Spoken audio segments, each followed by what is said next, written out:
Hi there. Sorry I was taking care of some serious business. Speaking of serious business, please enjoy this clip from Mornings with Mike Winters, which, by the way, you can watch the show in its entirety at roswellstalkfm.com. Joining us in studio this morning from Builders Do It Center is Justin Ellis. Good morning. How you doing? I'm good, Mike. How are you this morning? Doing good. How's the week been? It's been a good week. Of course, for folks that don't know, you celebrated a birthday a couple days ago. So did you have a gathering of sorts, or just cake and? Spent last Sunday up in Clovis with some of my cousins. I've got a cousin that had a birthday the day before mine, so we did a big joint birthday party. Oh, nice. I managed to have 3 cakes this go-round, which is funny because I don't normally eat that much cake. And they made a cake. My wife made a really good cake, and the folks at the store who were kind enough to get me a cake, which was awful sweet of them. So awesome. It was a darn good birthday. So you made out pretty good there. I did really well in the sweets department. You're a cakeinaire. Yes. And, of course, your wife's was the best one, right? Yeah, no, truly it was, which is saying something because the other 2 are pretty darn good, too. Well, it was good competition. Well, that's good. Yes. So, well, great. Well, happy birthday to you. And, of course, for folks, we're talking about cakes. We were talking about the cheeseburgers earlier. And I was talking about this earlier. Arguably, probably the time most spent of any room in a home is probably the kitchen, I'm guessing. That's true. That is very accurate. And it's also the one that usually gets updated the most, I think, too. It does. Kitchen 2 reasons. Number one, kitchens have changed so much over the years, especially if you have a home built even in time before the 70s or even the 80s. Right. The way we use kitchens has changed so much. It used to be that the kitchen was originally a space for servants, or it was at least out of sight, out of mind. Right. Food was made in the kitchen and then came out somewhere else for consumption. Right. And the cook kind of worked by themselves.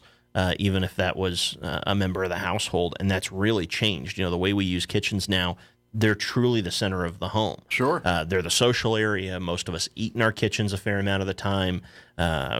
The cook is entertaining while they're cooking. The cooking is part of the social experience, whether that's just the family gathering at the end of the day or having a party or something like that. Sure. And even like it's with home building, you look at older homes, like you said, almost all of them have a formal dining room of some sort.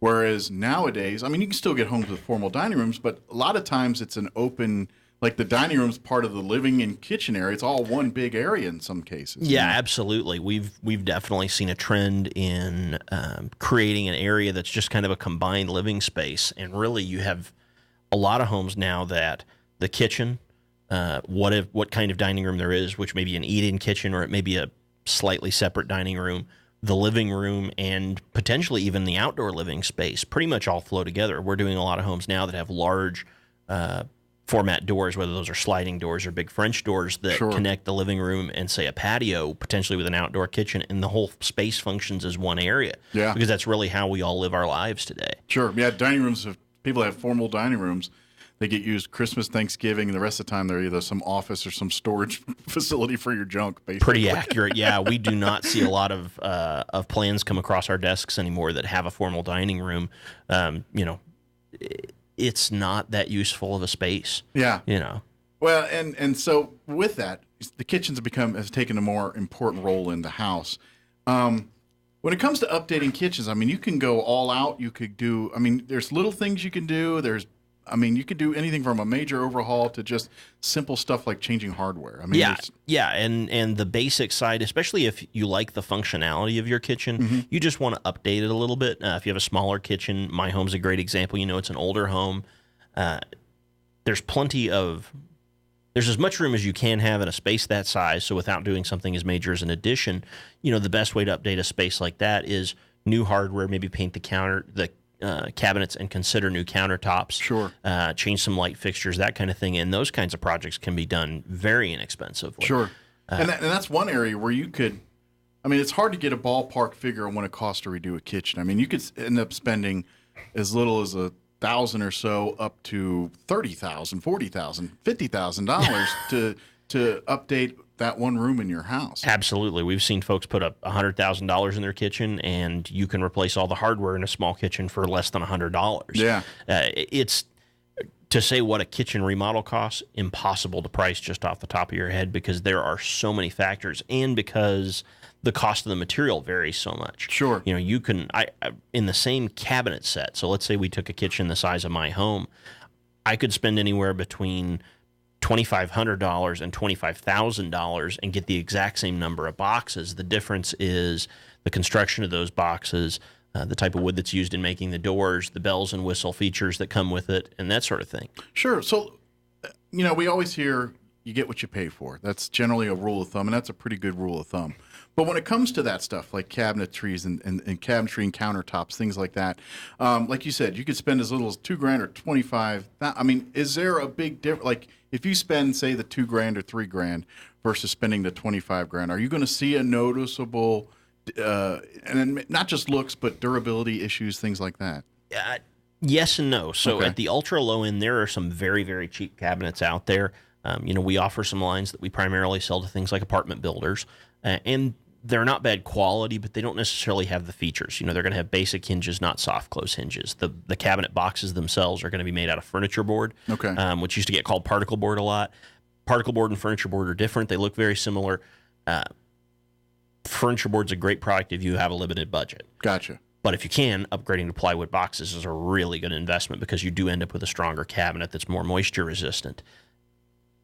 That said, going from that, anything up to if you had a 4-grade cabinet, if you had an A, B, C, and D, A being the least expensive, D being the most expensive, quality-wise, the A and the B are going to be about the same, and the C and the D are going to be about the same. The difference is going to be the options you can get.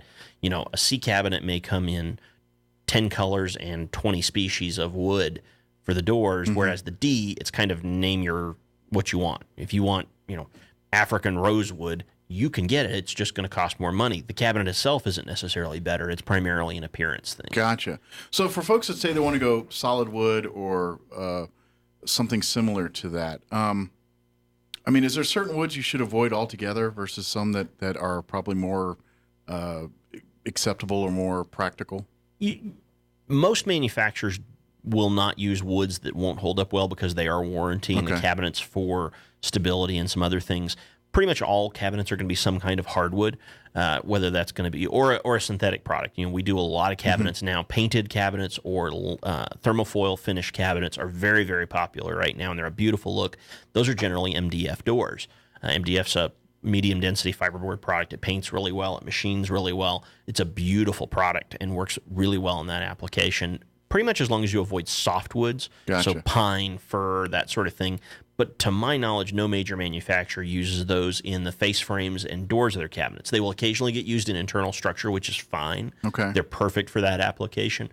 One of the biggest things you want to look for is there's an organization called the NKBA, the National Kitchen and Bath Association, and then there's another one, the KCMA, Kitchen Cabinet Manufacturers Association.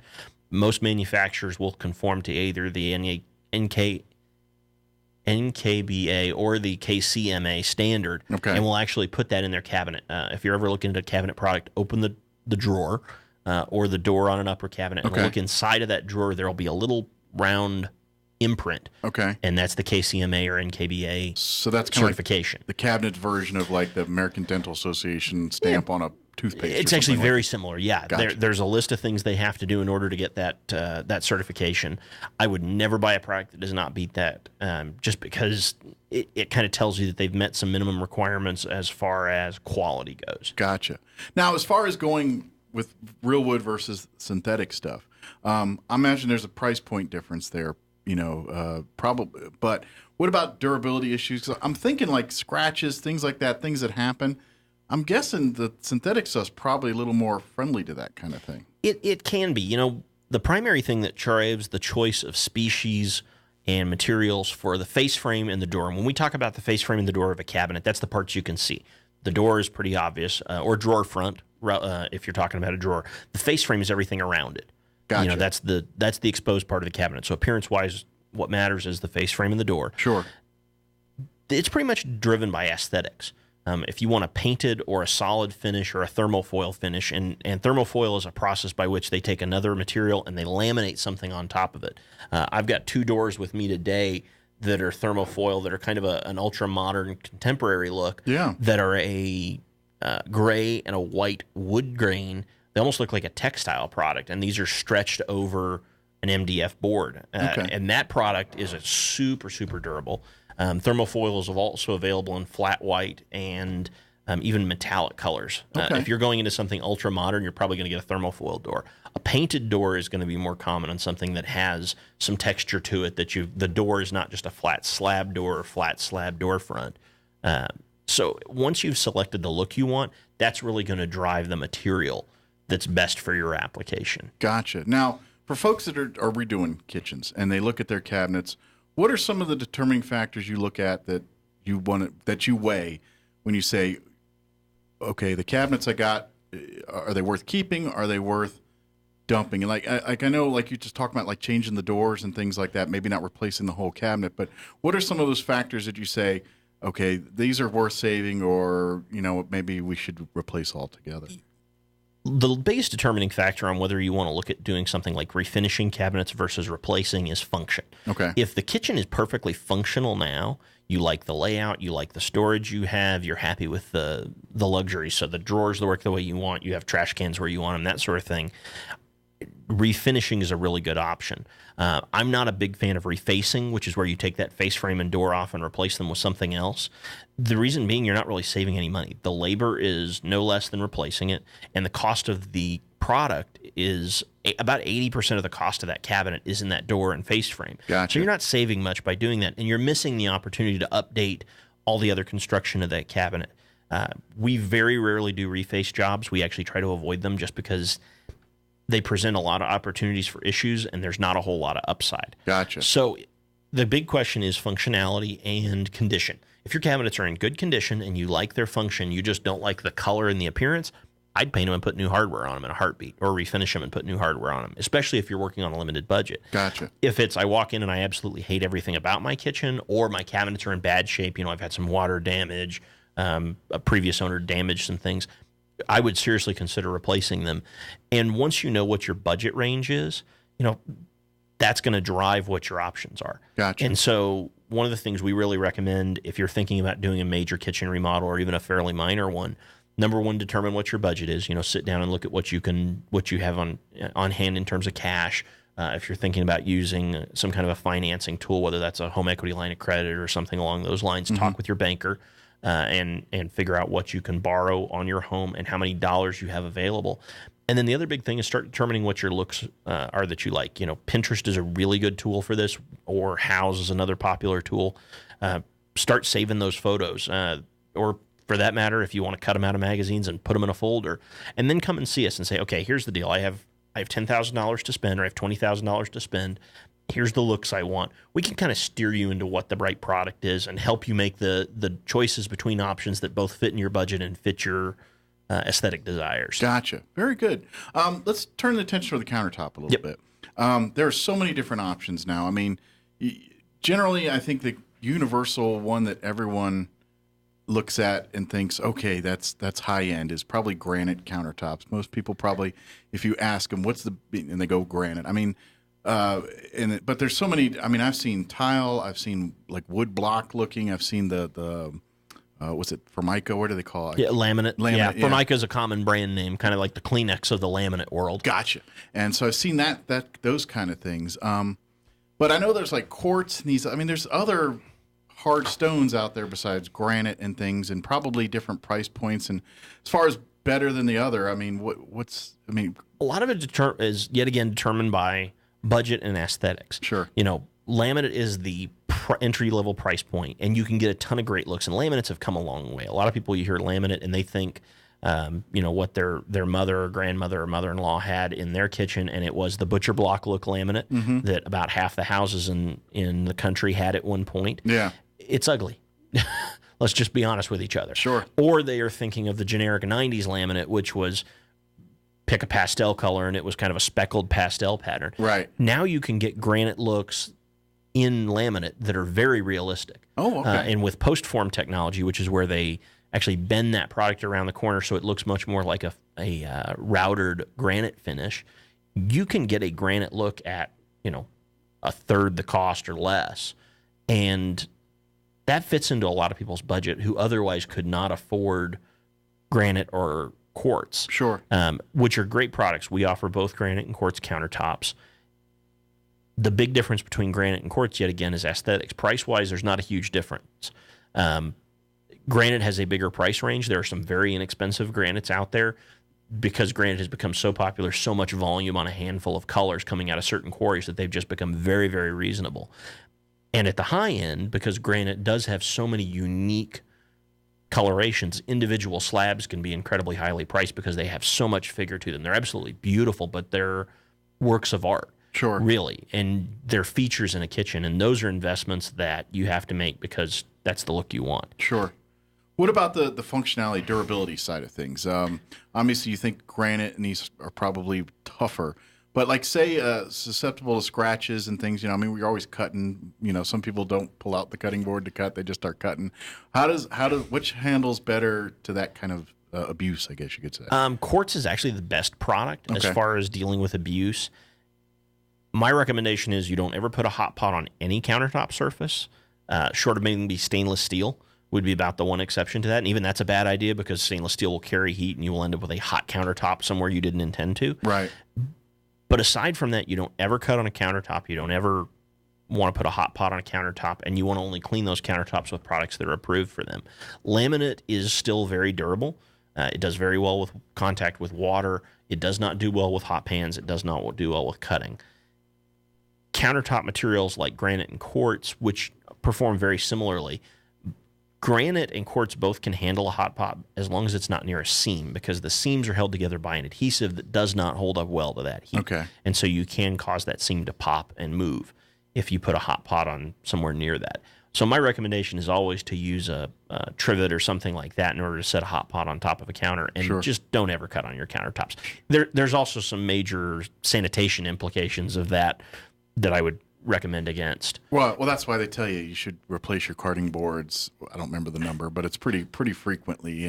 And if you've got that same cutting board that mom gave to you and it's 20 years old, you probably should. Time for a new one. Yeah, they're not expensive. That thing's just a disease, big block of disease. Right Absolutely. So the biggest factor that should drive your countertop selection is budget. You kind of tell us what you can spend, and we'll guide you some options. Tile is still a great option. And unfortunately, when a lot of people hear tile, what they think of is the tile countertops that, yet again, maybe their mom had 20 or 25 years ago, 30 years ago, with large grout lines that were hard to keep clean, small tiles, 6x6, 4x4. The trend is actually the other direction. We can now get tiles in formats up to 4 foot by 4 foot. And so because of that, you can use large formats, have very few grout lines, and go to a 1/16 of an inch grout line that can be done with an epoxy grout. And so it's still a very low maintenance countertop. Ceramic holds up very well in terms of all those abuses that people tend to put on it. Yet again, shouldn't cut on it and shouldn't use it as a hot trivet. But you can get away with those pretty well with ceramic and porcelain tiles as well. We had talked about, when we were talking about tile earlier, about because with the grout lines, obviously, those are probably, if they're not properly sealed, they're going to be collective points for germs and disease and all that other stuff that shows up in there. Absolutely. And the way to get around that is to make them as small as possible, to use products like epoxy grouts that are non-absorbative to begin with and to hold up very well, and then to seal them in addition and maintain them. Gotcha. So let me ask you that, and this is an overall kitchen question, because obviously if you're doing a complete remodel, you're dealing with pretty much all facets. You got plumbing issues, you got electrical issues, aesthetic stuff. I mean, pretty much everything that you encompass in doing something in a remodel is in a kitchen, involved in a kitchen. As far as, say you're going to do a complete remodel, you want to upgrade the appliances, you want to replace the sink, you want to replace the cabinets, you want to replace the countertops, the whole deal. What's the proper order of, like, what should you do first? What's the things you need to worry about first? What are the things, I mean, obviously there's probably a certain order to make this as a smooth process. What is that? Absolutely. So the first thing you're going to want to do is determine what your budget and your look you're going for is, and then to go ahead and make your product selections and get your design handled. And we can help with design as far as cabinets and flooring and that sort of thing, because you don't want to start in on a kitchen remodel without a plan. One of the biggest mistakes we see people make is, well, I'm going to go ahead and remodel my kitchen, so I'm going to go ahead and demolish everything I currently have. And then I'm going to go find cabinets, and then I'm going to go find, and they have issues getting what they want, and so time becomes a bigger factor than aesthetics. The way we prefer to do those projects is, okay, let's sit down, let's talk about budget. If you're going to work with a contractor, get a good relationship with that contractor and get a game plan. Determine what has to be done and when, what's going to be salvaged and what's going to be demolished. And then that way you can move through that plan. It's very unique to every project. Now, one of the things we do recommend is flooring always goes in first. A common mistake that we see is people will want to set their cabinets and then put their flooring against their cabinets. We highly recommend against that for a couple of reasons. One, it's tough to trim out. We actually think that you should put down your floors first, then put your cabinets on top of them. Okay. Just because if you ever wanted to make a change in the layout of that cabinet, at least there's flooring underneath them. Right. Just as opposed to cleaning. Exactly. Yeah. It also finishes out better. We just think it looks better, to be frank, and it makes for an easier installation on the cabinets as Probably well. it's a heck of a lot easier to lay that floor over a big. You're not, like you say, not navigating around as many cuts and corners. And Absolutely. Things like that too. So Absolutely. Yeah. And you can work corner to corner and wall to wall as opposed to trying to figure out where you're. And that's a great around. tip, because I imagine there's a lot of people, especially doing full remodel. They probably, like you said, they put the cabinets down and then work around it. And Yeah, which can be done, and a lot of it depends on the product you're putting down for the floor as well. how does that work with as far as adhering the cabinets to the floor? Is that Cabinets don't really adhere to the floor; they basically sit on the floor. Okay. Really, what you're doing with cabinets is connecting them to each other. okay? You put in a face frame screw that goes from one face frame to the other that connects that joint and keeps that flush and flat. Okay. And then you connect them back to the wall behind it. Gotcha. The only thing you're really doing as far as the interaction between the floor and the cabinet is two things. One, you have a toe kick, which is the trim that goes across the front of the cabinets down at the bottom. That's going to be put in very last, and that can be scribed. Scribing is when you take a piece of wood that's going against something, whether that's generally with a cabinet installation, but occasionally in a trim installation, and you sand or cut it so that it conforms very, very closely to the surface next to it, so you don't need any additional trim. Okay. So that cabinet, that can be scribed to fit down on top of that flooring and give you a really tight fit. Gotcha. The other factor is that you're going to be shimming those cabinets to make sure that they're level. And that's going to kind of take care of your interaction with the floor. So as far as, say you do, like you've got tile floor or whatever, or whatever flooring you got there, and you're wanting to protect it, is there anything you put under the cabinet there itself to minimize scratching or shifting or anything that'll happen on that floor? Not really, because if you're doing a good job installing your cabinets, you're never going to have any movement. Okay. If they're shimmed properly so that they're level and flat and they're properly secured against the wall behind, the cabinets aren't going to move. Okay, interesting.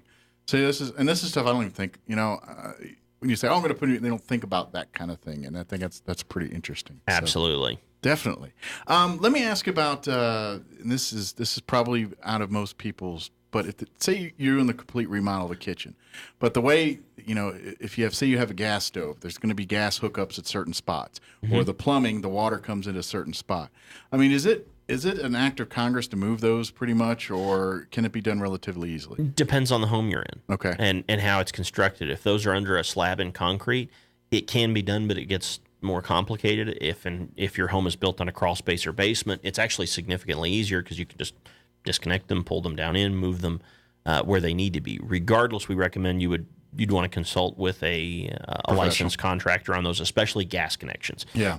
Plumbing, if you feel like you're a competent plumber, if you've got some experience, not a challenge. Gas is a whole other animal. And the difference between gas and plumbing is if you have a plumbing leak, you're going to damage some drywall. If you have a gas leak, you're going to blow your house up. Gotcha. So always consult a licensed gas fitter or plumber to have those gas connections moved. But it's not an act of Congress. We do it all the time in significant kitchen remodels. And assuming that your budget's not super tight, we would recommend moving them to where you want them. Gotcha. We're going to work with you to provide a kitchen and bath layout, and we can do cabinet layouts in-house. We use a piece of software called 2020 so that we can not only give you an overhead view of where all your cabinets go, we can give you a three-dimensional rendering of that so that you can really get an idea of how your cabinets interact and how by using different depths and heights of cabinets you can get a look you like. Once you've got that look, plumbing and electrical and gas can be moved to where you want them within that, and you're probably going to be happier with that. Most of the time when we go into a kitchen and it just doesn't quite work from a functionality standpoint, there's an idea in kitchen and bath design called a work triangle, which is that you want your cook area, your prep area, and your cleanup area in a fairly small triangle so that you're not walking all over the kitchen with stuff.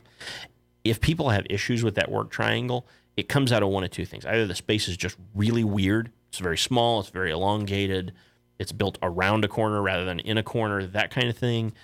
Or they stuck with an old plumbing or electrical hookup to be able to have something in a certain place, and that threw their work triangle off.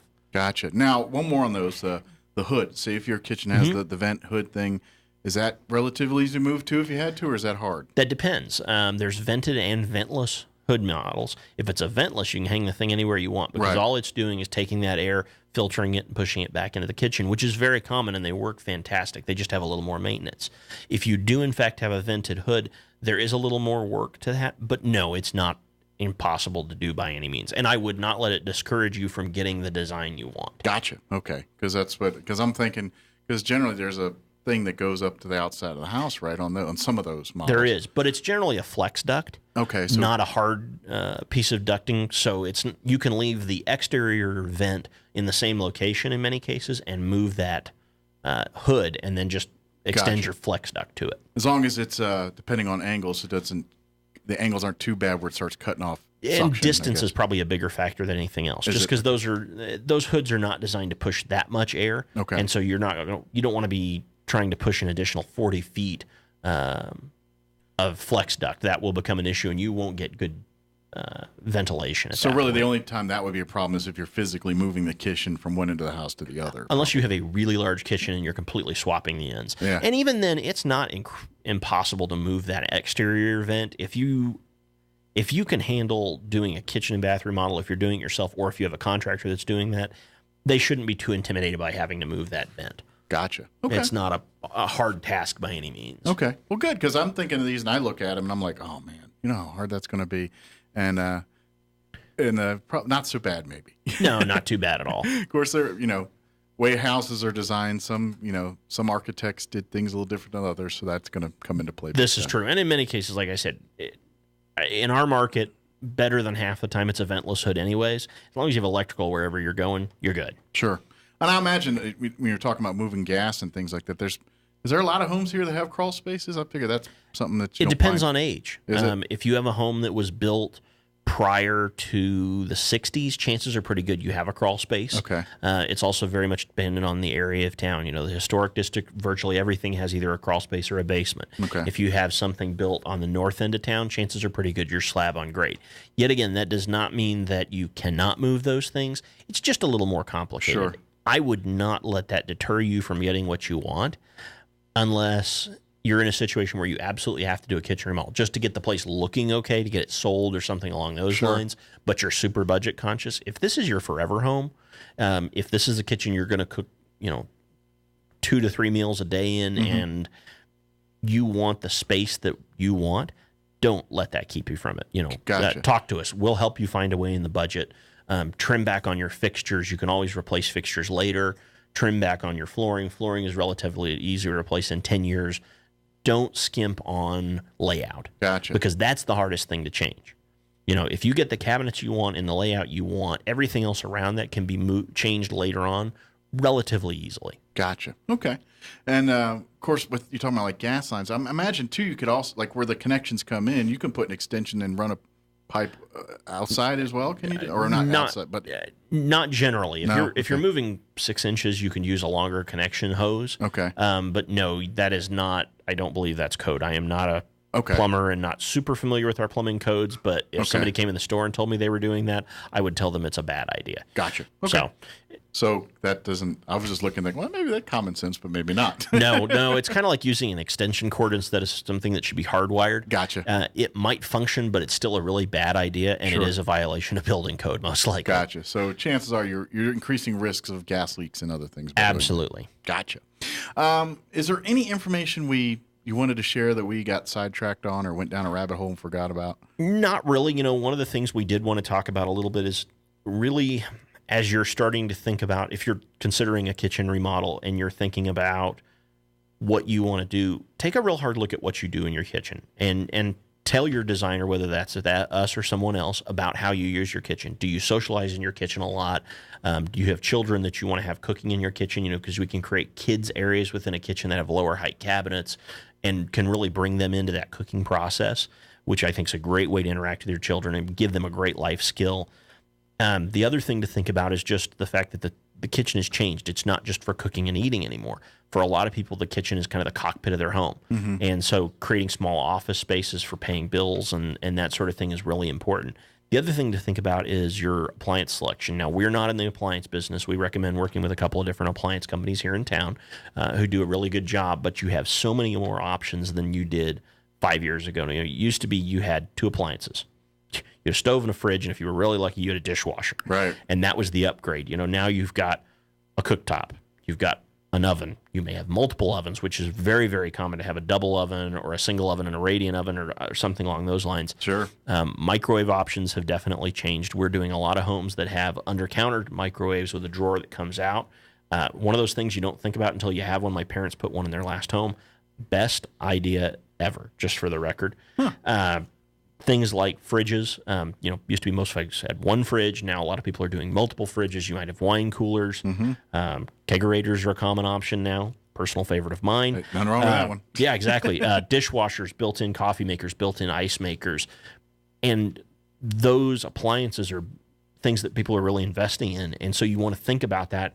And if you're thinking you want to integrate those into your kitchen, talk to us about that as part of how you use your home. Sure. And if you're not a big cook, if you're not somebody that uses your kitchen, tell us. If you just want a beautiful kitchen that's functional for the next person that owns your home, tell us, and we'll help you navigate to what really works best for you and fits your needs. Because it's not a one-size-fits-all. If you're going to undertake the process of doing a kitchen remodel, get what you want. Set your priorities and communicate with whoever your designer or your contractor is and say, okay, I've got to have X, Y, and Z. I really want lots of counter space, but I don't really care if I have a double oven. Right. I don't really cook, so I need a space to do crafts in my kitchen, or I need a small home office in my kitchen. But you know what? It's okay if I don't have the world's biggest stove. Right. And, I want to wash my dog in my kitchen, so I need a really large sink, or I need multiple sinks. A lot of people will do that. Help us set those priorities, because that's ultimately what any remodel project, but especially kitchen remodel projects, are about. It's about making choices between different options based on budget and aesthetics and priorities for that owner so that they get the finished product they like. Yeah, if you're going to spend what you're planning to be the rest of your life in that kitchen, you want it to suit your needs. And absolutely. Think about that before you probably do any demolition. So. Absolutely. Yeah, demolition is not the first step in any remodel project. I have personally made that mistake. My family's made that mistake. I have a great childhood memory of Christmas Day, sitting around in our living room in our home.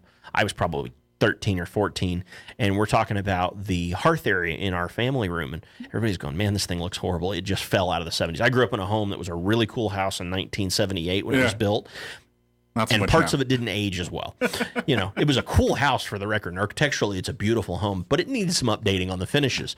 And I can remember Christmas Day, and this is coming from a family that's in the construction business for 3 generations. My dad goes, well, let's just go ahead and demo it. And we demolished that entire hearth Christmas Day just because we could, and then went, well, what are we going to do next? And we had a non-functioning fireplace and surround for, like 3 months, because that's how long it took us to figure it out. Now, in that case, it wasn't really an issue because it didn't really affect anything. Right. Not having a working kitchen is an entirely different undertaking. Yeah, that's a big one. You can only eat so many things of ramen noodles and go out to eat every night. Yeah, you can make sausage on a hot plate, though. I will go in fact, on the hot plate of a coffee maker. I know, because I have done that during a kitchen remodel. There you go.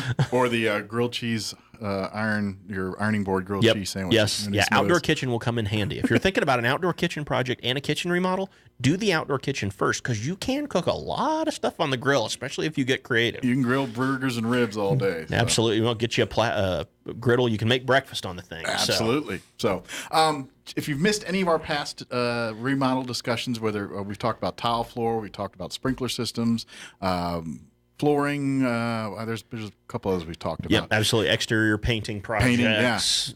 You can, a couple different ways. You guys, Builders Do It Center has a Facebook page. You can go back and watch those there. You can also watch them back in our video section at RoswellsTalkFM.com. Absolutely. And we have a YouTube channel as well. So youtube.com/Builders Do It Center, I believe. Or just go to YouTube and search Builders Do It Center. Yeah. And not only do we have our content from our shows here, talking with you, Mike, we also have other content that either we've produced or we'll share from our vendors.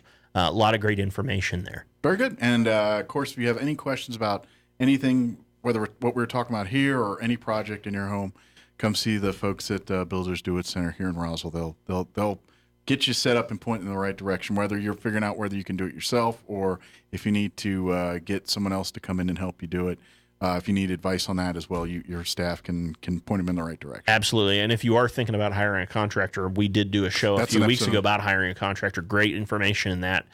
Really good starting point to kind of help you start asking the right questions, or come and see us and we'll point you in the right direction as well at either our Roswell or our Artesia location. Perfect. Well, Justin, appreciate it. Thanks for always the great information and advice, and we'll get some more here in a couple weeks. Thanks, Mike. Looking forward to it.